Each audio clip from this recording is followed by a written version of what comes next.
जय Hind athletes, this is unofficial athlete और आज हम लोग सीखेंगे फील्डिंग के बारे में, जो क्रिकेट का एक अनकवर्ड कंपोनेंट है जो बहुत इंपॉर्टेंट है। आजकल हम लोग देख रहे हैं फील्डिंग की वजह से ही मैच एक साइड भी जाते हैं, दूसरी साइड भी जाते हैं। तो फील्डिंग में 3 कंपोनेंट्स होते हैं, ग्राउंड फील्डिंग, थ्रोइंग और कैचिंग।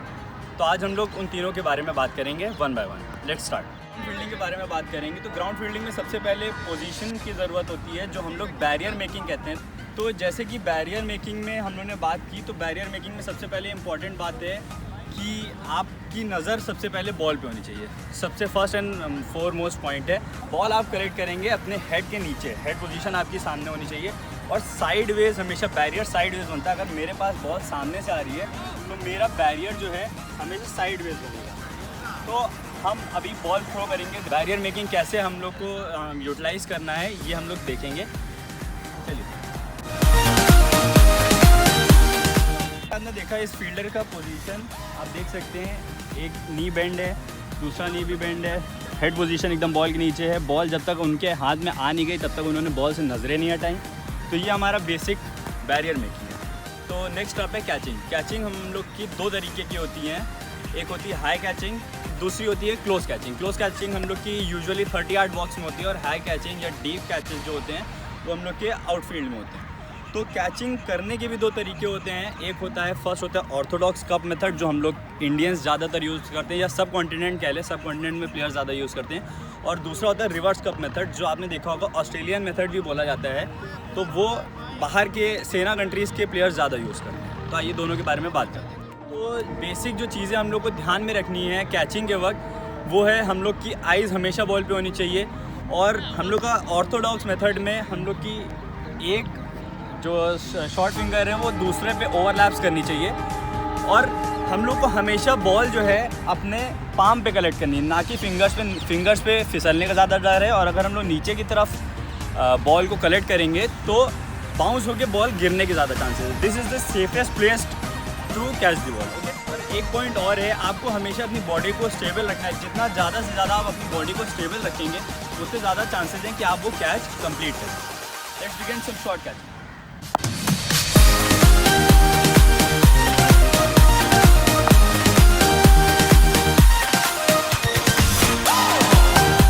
ऑर्थोडॉक्स मेथड हम लोग तब यूज़ करते हैं जब बॉल हमारी चेस्ट हाइट के नीचे हो।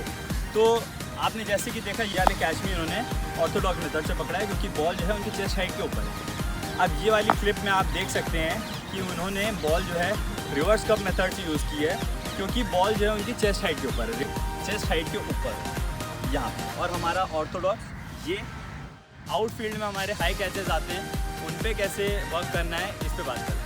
चलिए, तो हाई कैचिंग में हम लोग को सबसे पहले आपको अपनी बॉडी पोजीशन सबसे पहले स्टेबल रखनी है। जहाँ पे बॉल आ रही है उसको आप अपने 1-2 सेकेंड पहले वहाँ पे पोजीशन ले। हेड स्टेबिलिटी की भी बात आती है, हेड पोजीशन आपका बहुत स्टेबल होना चाहिए। आइज़ ऑन दी बॉल, कभी भी आप बॉल से नज़र नहीं हटाएंगे जब तक आपका कैच कंप्लीट ना हो जाए। जैसे कि ये, तो अभी हम 2-3 हाई कैचेस करेंगे। Let's see the demo.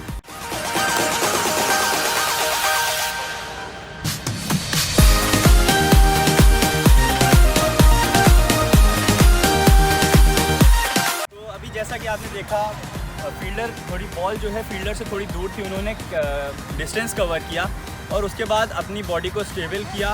उसके बाद उन्होंने बॉल आई लाइन के सामने कलेक्ट की, हेड पोजीशन स्टेबल थी और ऑर्थोडॉक्स कप मेथड यूज़। तो थर्ड पॉइंट है, हमारा थर्ड कंपोनेंट है फील्डिंग का, थ्रोइंग।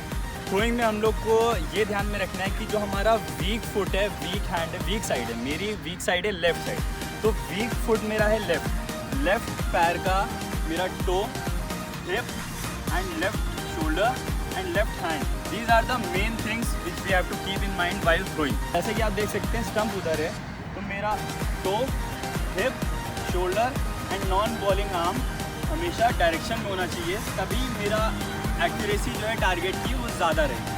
थ्रोइंग के समय हम लोग का जो नॉन बॉलिंग आर्म होता है ये एक स्टेयरिंग का काम करता है। जैसे कार में स्टेयरिंग होती है, जिधर आप डायरेक्शन दोगे उधर ही भागेगा टायर, वैसे नॉन बॉलिंग आर्म भी हमेशा स्टेयरिंग का काम करता है। जिधर आप इसको डायरेक्शन दोगे थ्रो भी most often then not throw भी हमारा उधर ही जाता है। लास्ट थिंग है हम लोग की थ्रो करने की, थ्रो हम लोग का डोमिनेटिंग हैंड होगा और हमेशा बॉल जो है क्रॉस सीम से पकड़ने को बोली जाती है। हमारे कोचेस जितने भी हैं, हम लोगों ने आज तक जितने बेसिक से हाई लेवल कोचेस को सुना है, वो हमेशा रिकमेंड करते हैं कि आप क्रॉस सीम से थ्रो फेंकिए।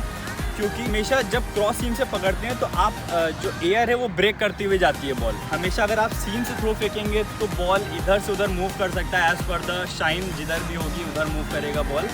तो हमेशा क्रॉस सीम से बॉल फेंकेंगे तो बॉल जो है बिना डायरेक्शन बदले, बिना एयर में मूव किए हुए डायरेक्ट टारगेट पे जाए।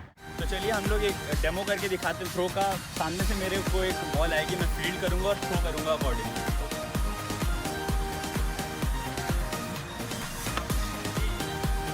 तो अभी जैसा कि आप लोगों ने देखा, हमने 2 कंपोनेंट्स कवर किए। बॉल मेरे पास आई, मैंने बॉल को आखिरी तक देखा, बैरियर बनाया, प्रॉपर पोजीशन ली, बॉल को आंखों के नीचे कलेक्ट किया और थ्रोइंग के समय मैंने अपना 1 सेकेंड लिया जिससे मैं अपनी पोजीशन स्टेबल कर पाऊँ while throwing.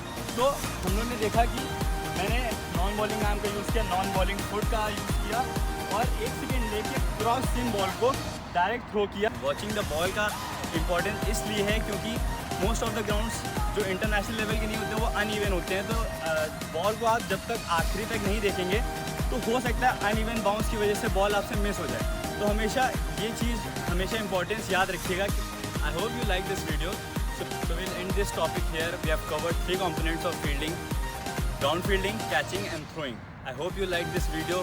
If this video is beneficial for you, please hit the like, comment and share with your cricket buddies. Thank you.